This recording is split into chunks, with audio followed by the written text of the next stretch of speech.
This Correct. conference will now be recorded. Great. How about old items of discussion?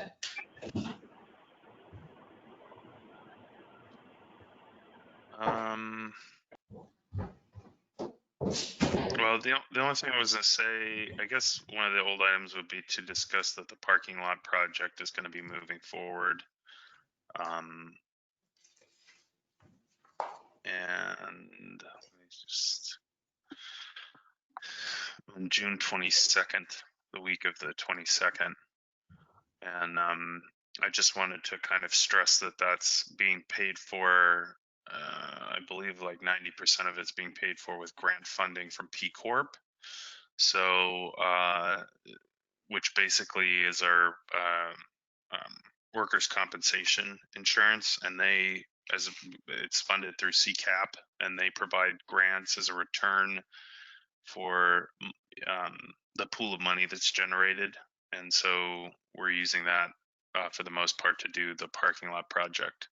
The scope expanded a little bit, so there will be costs to the county because of the sidewalk project and the tearing up of the pavement, but that's moving forward, which I think everybody is very happy about. The parking lot has been in a very bad state this year. Definitely is needed to be done, and just wanted to state that looks like that's good to go. Okay, sounds good. Have we, I'm new to this, so have we done any planning in the past of trying to utilize the other parking lots, maybe through the church, churches for employee parking? Usually, the only time that's happened has been when there's like a major court situation where we need to bus people in. If it's going to be, to prevent their interaction with the public and stuff like that. We haven't intervened on behalf of the employees for parking outside of the space that I'm aware of.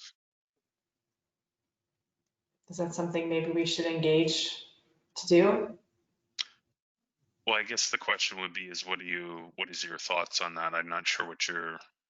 Oh, I was talking to Pam this morning. We were thinking about maybe phoning the First Presbyterian Church and asking them if for that short window of time, we could use their parking lot for employees. Just a thought, nothing. Yeah, well, it's one of those things that they rent that space, correct? I don't know, maybe they do. Yeah, those spaces are people personally rent them from them in order to park there. At least that's my understanding of it. Okay. They have signs up that say, rented, like or whatever. Fair enough. And yeah. Okay, sounds good. So that's ongoing for June 22nd then. Next item on the agenda is Sheriff Klakamp. Do you have anything for the good of the order today? No, other than I may have deputies take cars home to get them off site. So I know there was an inquiry once before that Commissioner Kaplan dealt with. So if you get any inquiries, that's the purpose. But as soon as the project is done, then they can move back on site.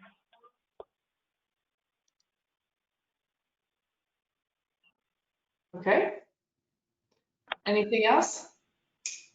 No, there was apparently, as you all know, there was an email, some questions that were being asked about protesters, and I don't know if the lady is there, if she's online or there.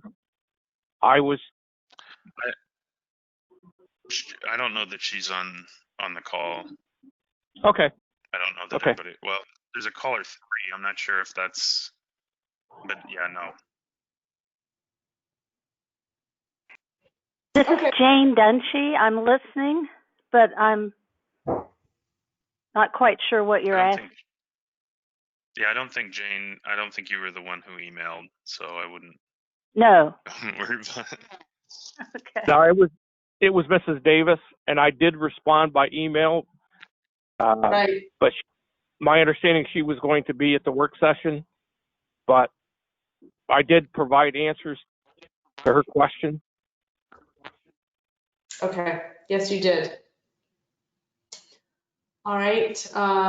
Moving on to Tom Mott, who's with us today.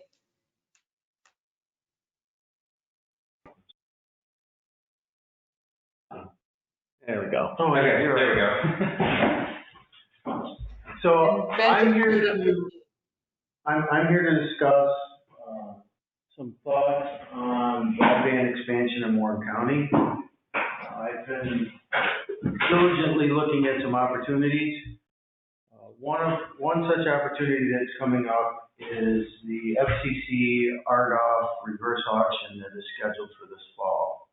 That's a $20 billion auction set forth by the FCC. And in that auction, for those of us that don't know, how often is that? This is like a once in a lifetime. This is the third round of it. There will be a fourth round. Okay. The first two rounds were called Connect America Funds, CAF 1 and CAF 2. They have since renamed this RDOF. There will be RDOF 1, which appears it will be about 16 billion up to 20 billion will go out. And RDOF 2 will be the final 4-ish billion in super high cost areas to construct to. So there's a unique timeline, on this project that in July, what's called a short form needs to be filed with the FCC. This short form is for those that would like to participate in the auction. There's no commitment to participate. It is if you don't file, you cannot participate. So Youngsville Television is looking at submitting the short form and entering into the auction process. There is mapping available online from the FCC, and there is actually a map generated by Penn State also. It shows all the unserved census tracts in Pennsylvania. So we've been looking at that for about a month and a half. The full auction comes out in October, and it is a reverse auction. So an example would be, say, all the unserved areas in Warren County had a value of $10. That is the starting bid. And each vendor then turns around and bids down to a price with which they're comfortable to. And once the bidding goes lower, it gets awarded. So that $10 could be bid down to $7.50 or $6. It's strictly based upon who's willing to do what. In the caveat of the build, there is, in this particular round of funding, unlike the previous two, there is weighting involved. And the weighting is bandwidth delivered and latency. So in CAF 2, large chunks of Pennsylvania were awarded to Viasat. And when was that? That was 2018. That's pretty recent. Yeah, 2018, and they started their builds in 19. CAF 1 was in 2016, I believe. And it looks like RDOF 2 will be in 2022. So anyways, a large swaths of Pennsylvania, even in Warren County, were awarded to Viasat, which is, they're claiming they can meet the broadband minimum of 25.3, and they're That's 25 megabytes down, 3 up. correct, 25 down, 3 up. The issue with satellite is you have high latency, which makes it very difficult to do voice and some other things. So in this particular round of auction, there is a weighting process that if you are high throughput, low latency, your weighting allows you to score better in the bid. So it gets bid down from $10 to $7.50, and there is vendor A with gig to the door and low latency, and vendor B with 25.3 satellite. The fiber to the door is awarded the bid. the grant, or it's really not a grant, but they're awarded the auction areas. The auction area value, so we'll just use this $7.50, is dispersed as a, I call it a subsidy, they call it a high cost something, but it's really a subsidy. That subsidy is dispersed over 10 years. So the awardee gets 75 cents a year for 10 years. And it's a interesting way to look at it. So it really is, what they're doing is they're redirecting right now the wireline high cost funds that are going to, say, a Verizon or a Windstream or a Frontier or whatever. The source of that money. That's however the FCC collects it. It's Okay. USAC money, from what I understand, though. That USAC money is going to be diverted to support this these CAF funds or RDOF funds. So I'm here to discuss an opportunity. Now, I sent an email this morning to the commissioners showing a ruling by the PUC in June of 2018. I know you've read it, Ben. Did Jeff and Trish, were you able to read that? Yes. So basically I'm just what it going through says, pardon me? Jeff, what did you say? I'm going through it. Yes. Okay. So I'm going to paraphrase kind of what it says. Central Bradford Prosperity Authority, I think is what they call themselves.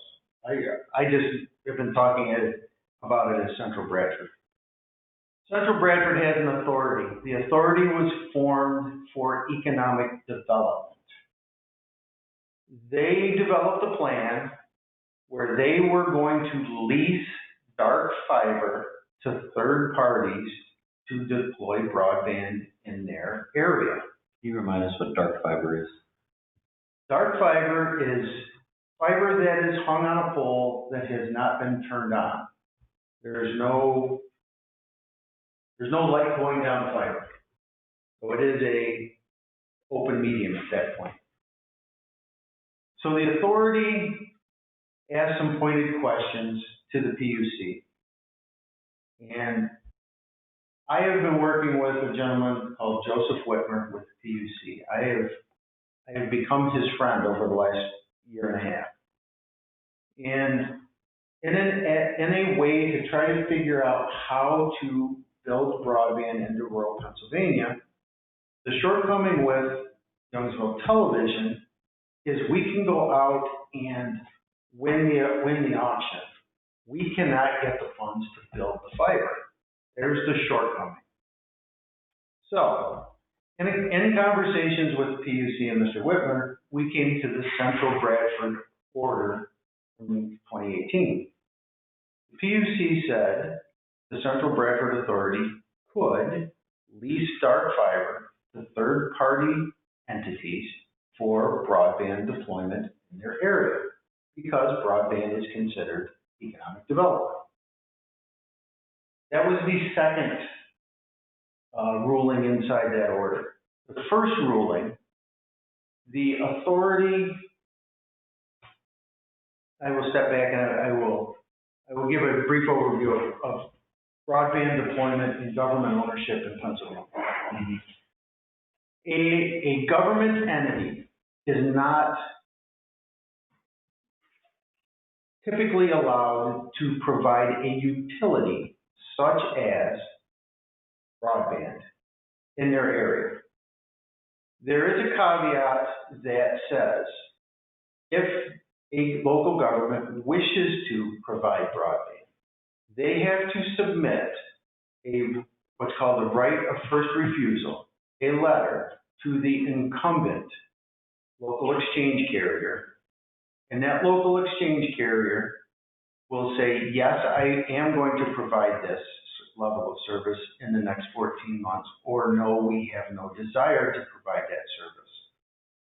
So in the case of Central Bradford, they petitioned 3 local exchange carriers. It's in the ruling, I don't know who it is. 2 of the 3 returned the letter saying, no, we will not be providing broadband in that area. The third one never answered. So the ruling by the PUC was the authority sent the letters of first refusal. They received them back. They are allowed to provide broadband. That was where we got like a year ago. So the question was, if they sit on it, what happens? And we didn't know, right? Well, The PUC's ruling. the PUC says you need to respond within a window. If you do not respond within the window, you are saying, no, you will not do it. What is that window roughly? 3 months? And no, yeah, it's like 90 days, I think. Okay. 45 to 90 days. You file the paperwork, they have a window to tell you. If they say nothing, then the PUC is going to say, well, your nothing means no. Got it. If they say, yes, we're going to do it, they have to provide the same level of service that the government entity is claiming to provide, and they need to be able to provide it to everyone within that area inside of 14 months. Therein is the building block of the potential project. So what Youngsville TV is looking to do is build fiber to the door.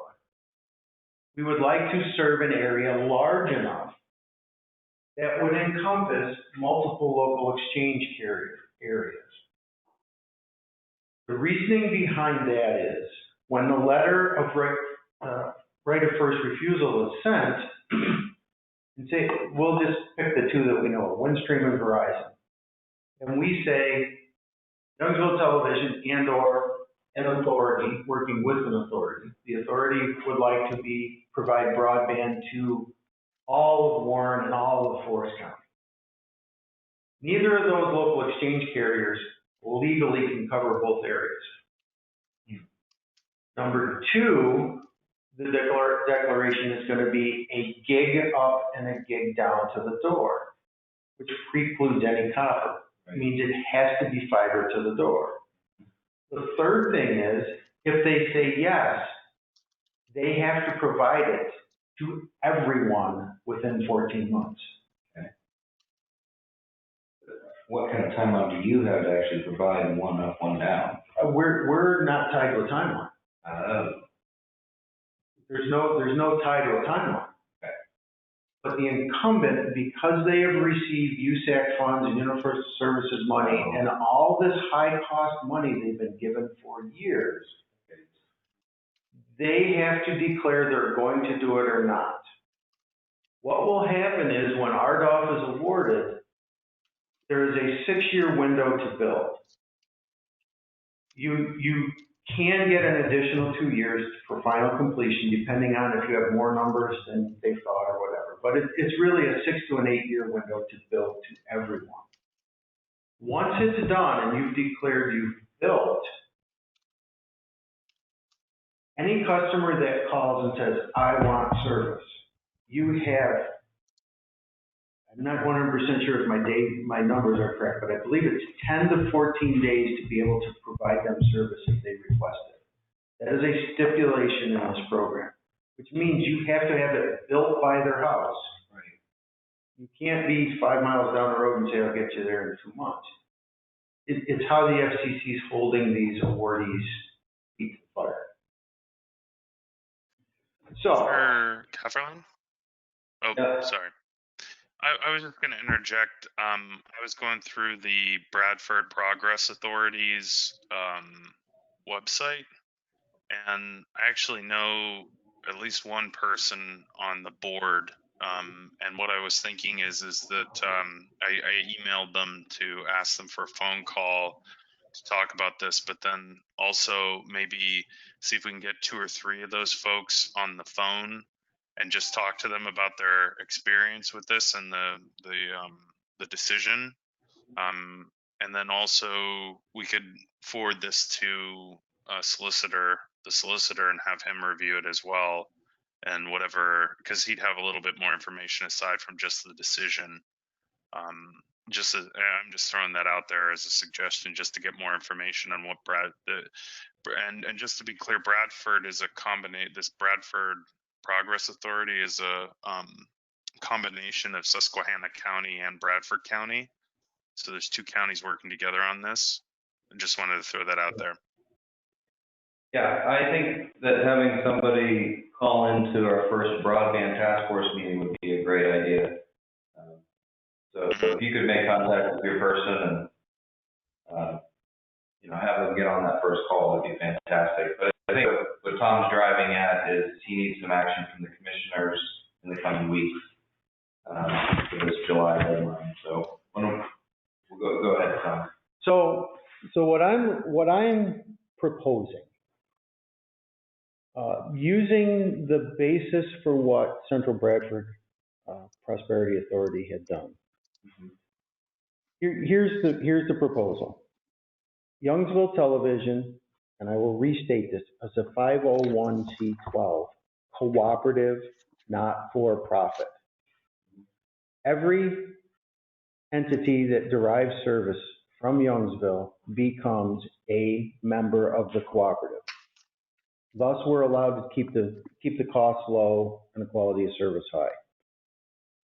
So what I am proposing is Youngsville Television will enter the RDOF auction, and working with a group, we will come up with a service area that we wish to bid into, look at a deployment cost, and look at the potential subsidy dollars that are coming back. We would like to, I guess I'll just be blunt. We would like to form a public-private partnership using an authority of Warren counties and or Warren Forest County or whatever area it is, but an authority.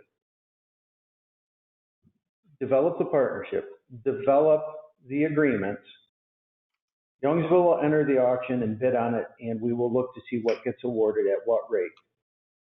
The authority would then sign a contract with Youngsville Television. Sure. Okay, now here's what I have written down as what Youngsville Television would look at. Youngsville Television would manage and operate the fiber network. That alleviates you, the county, and the authority from having to do that. All permitting, all pole permits, rights of way, railroad crossings, everything will be permitted by Youngsville. Youngsville is a telecom company. It already has those agreements in place. That also alleviates all that stuff for the authority in the county.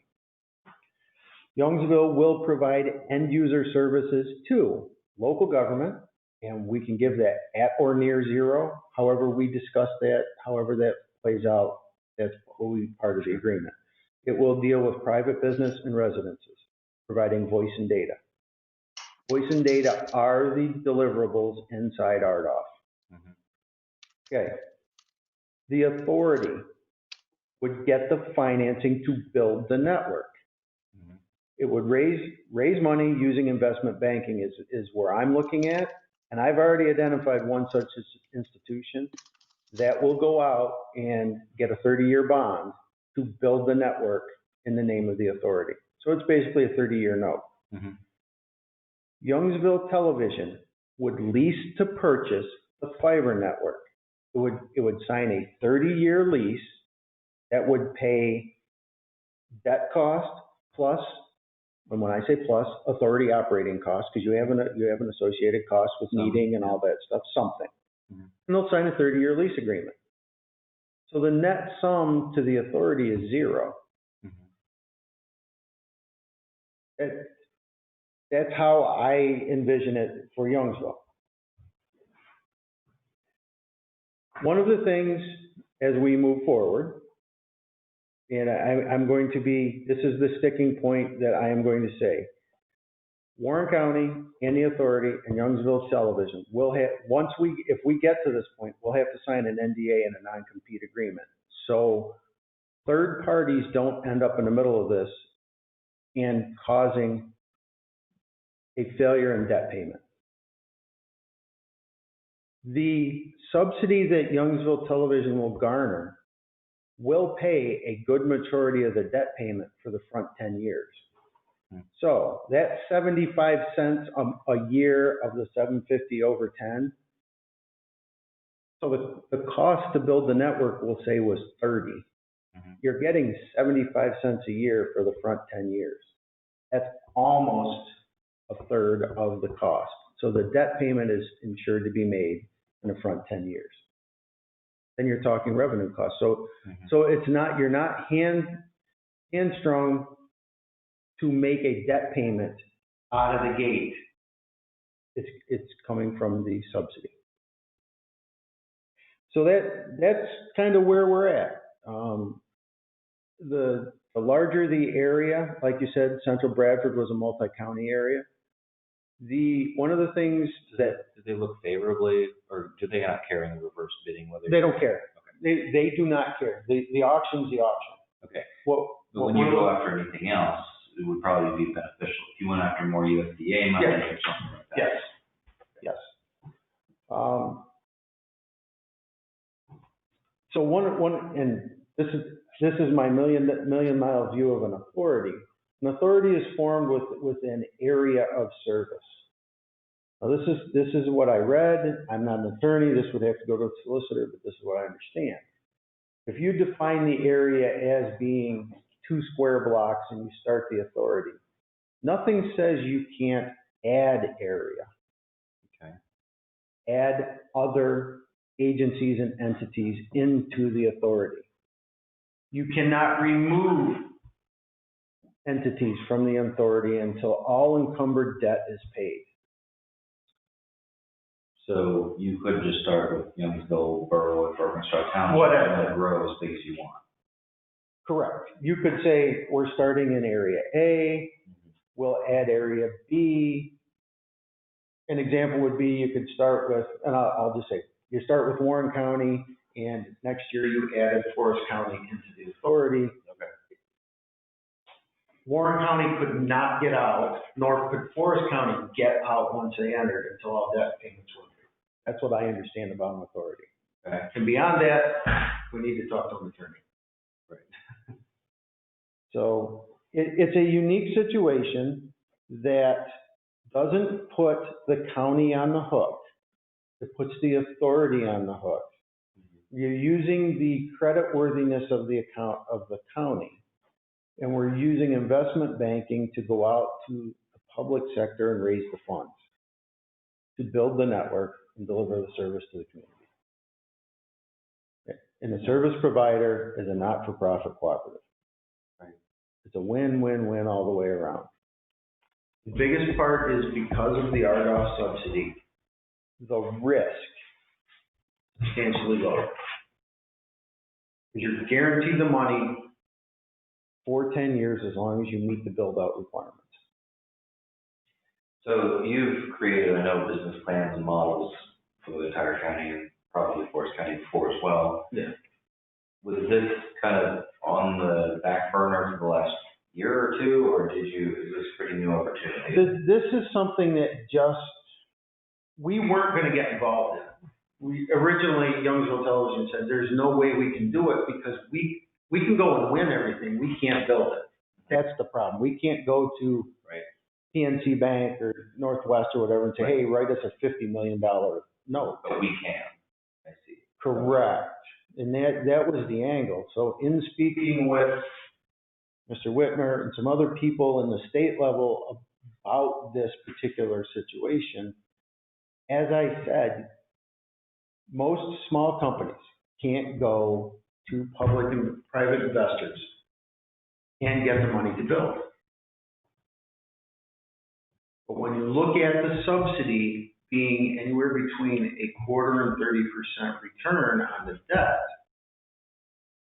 then it becomes a different game. And then the investment banking looks at it a whole different angle. So we know that broadband fiber in this county is probably the #1 utility need by far. But I want to make sure that we're not locking ourselves into a 30-year I suppose, that would be like building a canal just before the invention of the freight train. Correct. Is there anything else on the horizon that that concerns you about the long-term 30-year viability of fiber? Will that always be valuable? So as far as the medium of fiber optic cabling, we have yet to reach the limits of what can be pushed through the fiber. Mm-hmm. So the original developments of fiber back in the 80s were point-to-point fiber. When the Verizon Fios stuff that came out in the early 2000s, that was the first version of passive optical network PON. That's basically the 1 gig-ish type of network, 1 gig up, 1 gig down network that's primarily being deployed right now. They have now developed GPON2, which provides 2.5 gigs up and down. The fiber never changes. It's the electronics on the end that changes. Right. And that's the interesting part about the fiber medium, is because it's not the medium itself, it's the devices hooked to the end that improves the throughput and usefulness of the fiber. So it really is a 30 to 40 year investment. Okay. And in rough estimates, looking at some rough budget numbers, the debt payment could probably be paid off in about 15 to 20 years if the financing group wanted it paid off. Some people don't want their debt. They'd like to hang it out there for certain reasons. So even though would be a 30-year investment, it's a 30-year investment in a water distribution plant or something. You know, really all what it is. But the beauty about fiber is, other than the PVC jacket, it doesn't deteriorate or degrade. Right. So it really is a 30 to 50 year investment. Okay.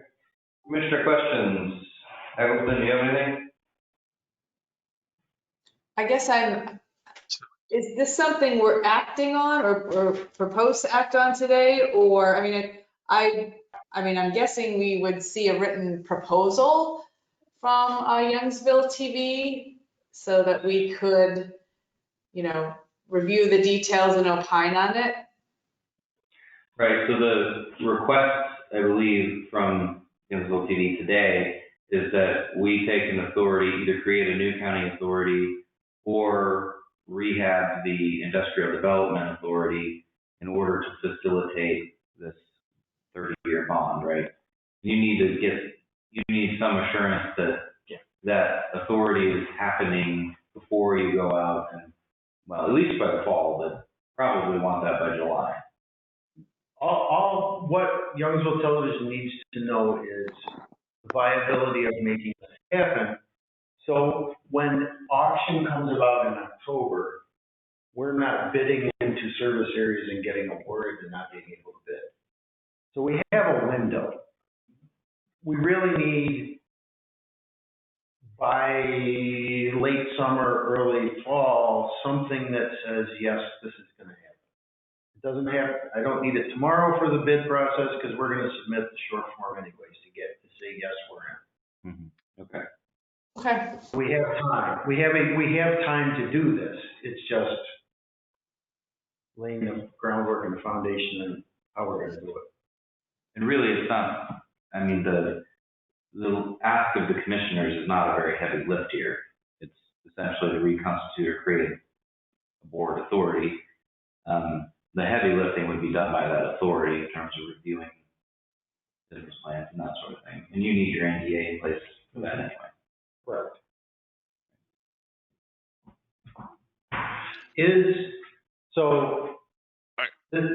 I believe whatever authority is used. There's a list of 9 potential things authorities can do in the Commonwealth.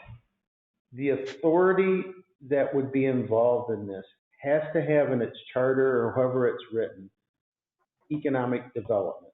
Mm-hmm. And as long as it says that in its governance, we're good as far as the PUC is concerned. Yeah.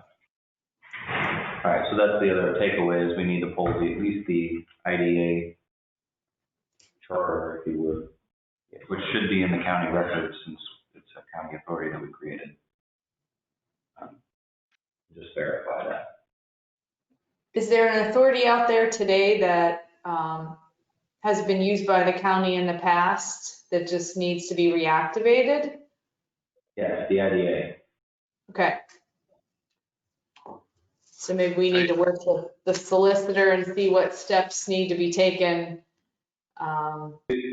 Basically, the authority has not had, we have not appointed people to stay on that authority, so it's still an active authority, but at least one, if not two of its appointed board members have died. And I think two don't live around here anymore.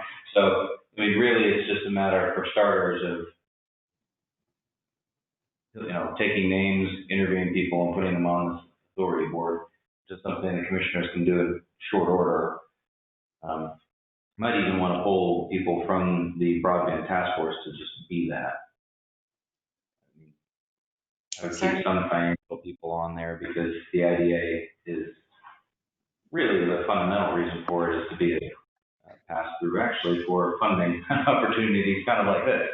So this is not outside of the intent, I don't think, of the authority as it currently stands.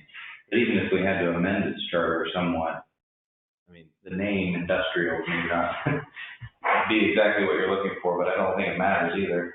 I don't think the naming nomenclature, you could call it, puddle jumpers for all that matters authority, as long as it is charged with economic development. Yeah, I think you could use that. I think that we need to review the charter and any bylaws or information related to the organization, and then make a determination based on that as to whether to move forward with it or not. If we don't have it, then I'm assuming that Jim Decker would have a copy of that information. Okay, any other questions? And here. Okay, perfect. Well, I'll await some type of. Go ahead, Jeff. So I would just echo Commissioner Durbin's comments in that, Tom, whatever we can do to, whatever you can do, whatever we can do to get a written proposal together as far as like how this would work, so that we have a better understanding of the numbers and what's going to happen with it, that would be really helpful, I think, for everybody that wants to support it. Because we definitely want it to be successful and want you to be successful. Oh, I understand completely. I wish I had this information months ago. I've been slowly picking at it for the last 3 months with Mr. Whitner at the PUC. And he finally, after a 2-hour conversation on a Friday afternoon evening, he got to the point where he actually was able to forward me the Central Bradford Authority ruling. And in discussions with an attorney, you have to say just suppose and what ifs. But the just suppose and what ifs about this, they kind of set the foundation for this type of project.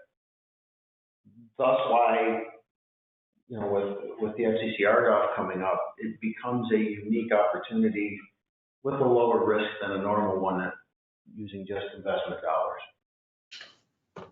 Yeah, and that's why I highly recommend, and I've sent emails now, is to get in contact with the Bradford Authority and get every piece of documentation they have. I'm a huge fan of not reinventing the wheel, and if they have something that we can just boilerplate to plug numbers in or use, that would be helpful. So I'm just going to try to follow up with that too. Okay. Well, one of the questions that was asked, the authority, was it formed under Act 45? I think that's one of the things that we have to review, because I don't know that anybody knows that definitively. I agree with Commissioner Kafferlin in that I think that there's a solution in there that isn't that complicated for this. To some degree, it's just going to be a matter of us doing the work that we need to do to review that and do our due diligence on it.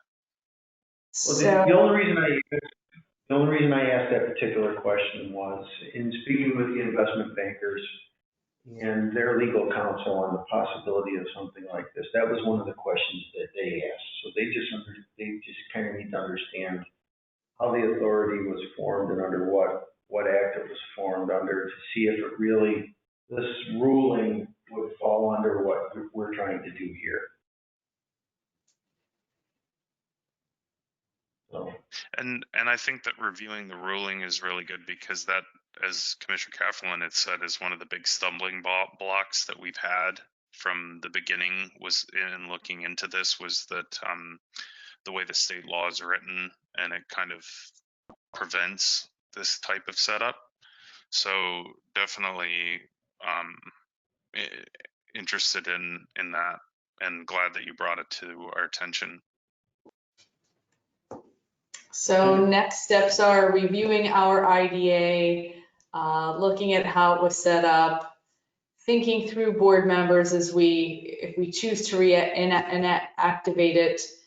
And then from Youngsville TV, written proposal that will explain kind of what we heard today, so that we can also articulate that to others. Okay. That sounds good to me. Okay. And we're supposed to have a broadband task force meeting sometime this month. Yes. We will get it on schedule. So between now and then, I'm sure we'll have some emails and stuff going back and forth. We can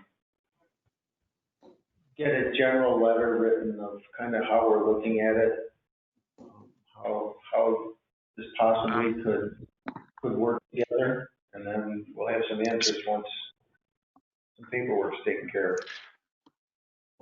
Speaking of the meeting, do you guys want to send out a doodle poll and get a time set up for that, for the task force meeting? That'd be great. Or what are your thoughts? Is that something you can do, Jeff? I can do that. What week works the best for you, or what are your thoughts? What are your interests? Let's go out a couple of weeks. I need direction. Do sometime between a week and a half and 2 weeks from now. So like the week of the 22nd, like the last week in June? Sure. Like Wednesday, Thursday, Friday, maybe? Sure. Okay. Why don't we try to, maybe before the commissioner meeting on Wednesday, the 24th? I do like 2 or 3 days, because we have enough people that we're going to want to try to get as much of a consensus on time as possible. Sounds good. And that's another one that we'll probably do, I'm assuming, virtually, just to make it as accessible as possible for everybody. I'm sure it'll be a shining example of how bad broadband is in the county. There may be issues there.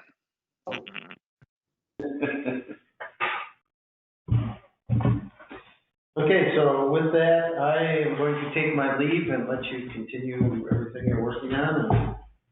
Thanks for coming in, Tom. Very exciting. Thank you, Mr. Mott. Thank you. Well, we're getting closer. Thank you.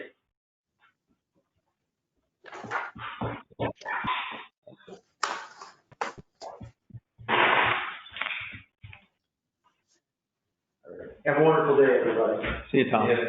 Tricia, you're still in charge.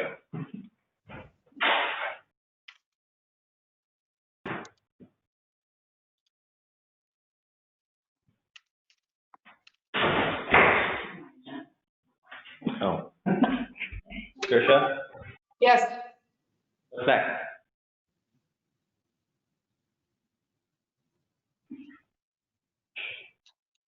I think it might be the meeting review. So next on the agenda, we've got both policies and procedures and projects. Anything there? Of course, we got the parking lot project. We've got this whole broadband effort going forward, which we've already spoken about.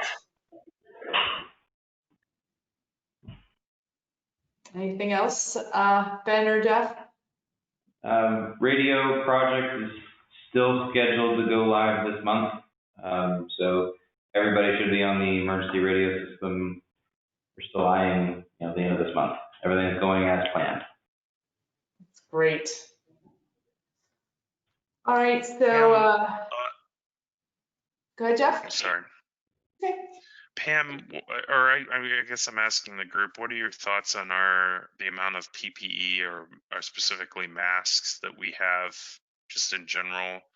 And the reason I'm asking is we're getting ready to move forward with the WCCBI bulk purchase of materials, including masks. And I talked to Ken McCorson. He seemed to think like they were stocked up. And he just basically asked what we thought about the county, like our county, the workers and stuff like that. I guess I'm just throwing that out there. How does everybody feel about where we're at with that? Keeping in mind that there's a chance over the winter that we're gonna, I don't know, potentially. I'm sorry, I don't understand your question. Sorry, I apologize. Do you guys want to buy masks through the process? Do you think that the county needs more at whatever it is, 55 cents a mask? If not, that's fine. I don't really think we need them right now. I mean, the production system is backed up. So it's not like if we needed masks tomorrow, we couldn't get them, whereas that wasn't an option 2 months ago. Okay. Isn't it cheaper through the bulk purchasing program? Which one? It would be a little bit. But again, I'm just kind of throwing that out there as to whether we want to do, I don't know, get another 1,000 just to have them, and then box them up and keep them here, and then if there's a need for them, we have them. But I'm because they expire and we have a decent stockpile at public safety, I lean towards no, not right now. And I guess I defer to Ken, so. Okay. All right, upcoming commissioner meeting review, which is gonna occur on June 10th. We have 2 resolutions that it's going to be presented. And Dan is here to talk about those. Yes. Dan, would you speak a little bit about the resolutions? Sure, thanks, Tricia. Back a couple of years ago, the county secured early intervention program funding through the Department of Community and Economic Development to hire a consultant to do an analysis of the county's structure and its finances. The end result was a recovery plan that was put together by the consultant, and a couple of those phases of the plan have already been carried out. We're now moving into phase 4 of the plan process, or implementation, I should say. And that, one of the recommendations was to update the county's comprehensive plan. It's a long-range document that spans a course of 10 years. The last time our plan was done was in 2005, so we're a little overdue on doing an update to that particular plan. The resolutions before you are, well, first one, 3159, is authorizing the county planning department to complete and submit the application for funding for a consultant to assist the county in completing the comprehensive plan update. Can't wait. The second resolution, 3160, actually goes hand in hand with the project that we'll be doing concurrently with the City of Warren. The City of Warren also has a recovery plan in place and is in need of updating their comprehensive plan as well.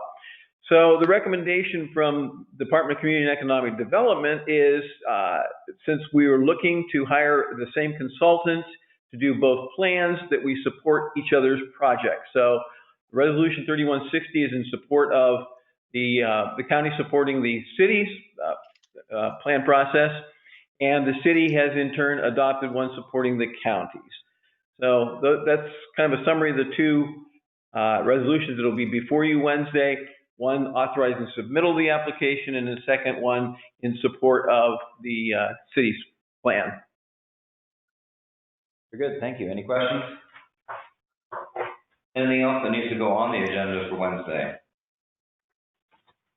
The only thing that comes to mind for me is appointments to the IDA, but we'll do that next time, so let's be sure to do it. Jim Becker probably has information about that. I think it was kind of housed through them. Yeah, it was housed through them. He does have the list of who's still currently on it, but again, I think there's 2 people from Warren County that still live in the county and are still alive. Yeah. Maybe even renaming it the Economic Development Authority. Essentially, yeah, that's a conversation to have with the solicitor, I think, to first review the bylaws and everything. So, yeah. I sent an email to Jim Decker and included you and Trisha on it, just asking for all whatever documentation. I already asked him for that a couple weeks ago and he wasn't able to find them, but maybe the reminder will help. I'm going. See ya. Thanks. I think it's under the moose head in his office.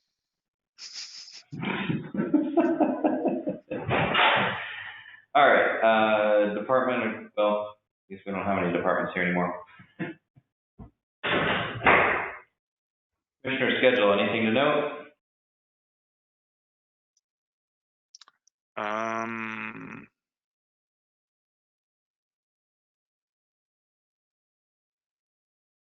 I don't believe so.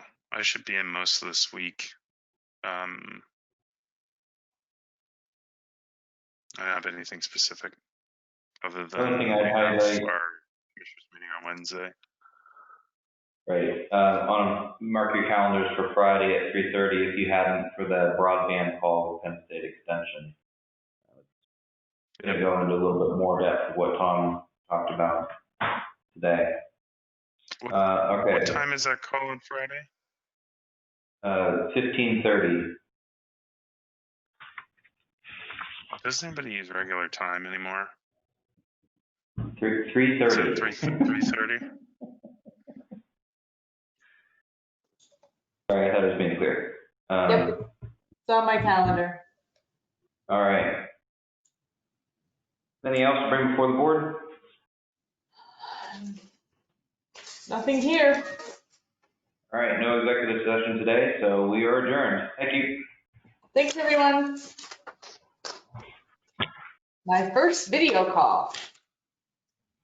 There you go.